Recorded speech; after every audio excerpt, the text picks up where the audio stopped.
రామారావు అండి, బీసెన్ రోడ్లో హాకర్ని. మేము 30-40 సంవత్సరాలు వ్యాపారం చేస్తున్న బీసెన్ రోడ్లో. మాకు గతంలో మున్సిపల్ అధికారులు మాకు లైసెన్స్ కార్డు ఇచ్చారు. ఆ కార్డులు ఉంటుండగానే మాకు మొన్న నోటీసులు ఇవ్వడం జరిగింది. ఆ కార్డులు ఏమో పనికిరావట. అంతకుముందు 2023లో రెన్యువల్ కోసం మేము అప్లికేషన్ చేసాం. 2,000 రూపాయల రసీదు కూడా మా దగ్గర ఉంది, కట్టింది. అది కూడా పనిచేయదంట. ఈరోజు ఇప్పటికిప్పటికీ కొత్త గుర్తింపు కార్డు కావాలంటే ఎక్కడి నుండి వస్తుంది? మీ మున్సిపల్ ఆఫీసర్లే మాకు ఇవ్వాల్సింది కదా. మేము ఎన్నోసార్లు మీకు అప్లికేషన్ పెట్టాము, ఇంతవరకు మాకు ఇవ్వలేదు. నిన్న కాక మొన్న రోడ్డు మధ్యలో పెట్టి మల్లుకి మీరు ఏ విధంగా గుర్తింపు కార్డులు ఇచ్చారు?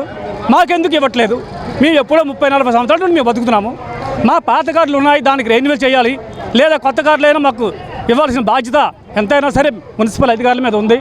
మాకు ఈ రకంగా హింసించడం అది ఎంతవరకు సంబంధం కాదు, అది చాలా మంచి పని కాదు అని మీ అందరినీ కూడా తెలియజేస్తున్నాం.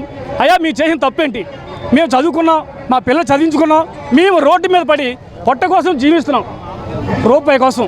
ఎవరికి జోబీలు కొట్టలేదు, దొంగతనం చేయలేదు. మా కష్టార్జితం మాది, మా రూపాయి కోసం మేము పోరాడుతున్నాం.